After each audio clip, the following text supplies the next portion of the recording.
Tadas Baranauskas, vienas iš 33 drąsiausių šalies bėgikų, nusprendusių įveikti visą šiemet dar 80 km nei ankstesniais metais ilgesnę Baltijos kelio trasą.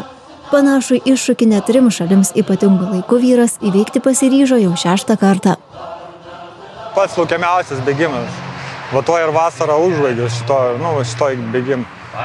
Šiaip patirtis, kaip įdomu iš tikrųjų, visiems rekomenduoju pabandyti šito Baltijos kelią, nes vis tiek visi bendraminčiai, visi bėgikai, kas daugiau bėga, kas mažiau, bet visi prijaučiant. Ir jaučiasi tas patriotiškumas, ar ne, įveikus tą distanciją? Jo, labai, ypač kaip jau bėgi pačiam paskutinis kilometras Taline, sakykime, tai net finišavus kartais net ašarai spaudžia. Įveikdami distanciją, bėgikai neretai trumpam stabteli susitikti su šalia maršruto įsikūrusių miestelių bendruomenėmis.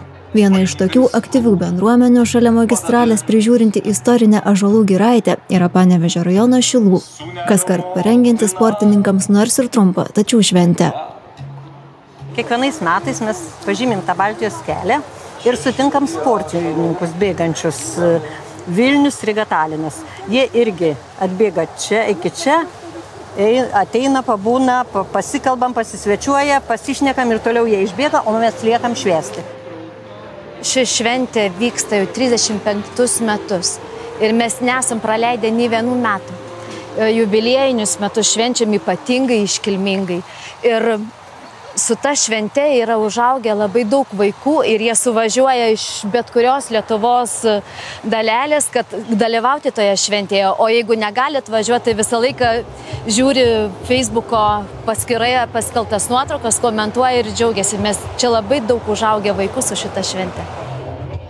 Bendruomenės nariai vieningai teigia, kad simbolinis bėgimas Baltijos keliu visai bendruomeniai yra labai svarbus, o ypatingai tiems, kas turėjo galimybę sudalyvauti ir tai padarė tikrajame Baltijos kelyje 1989-aisiais.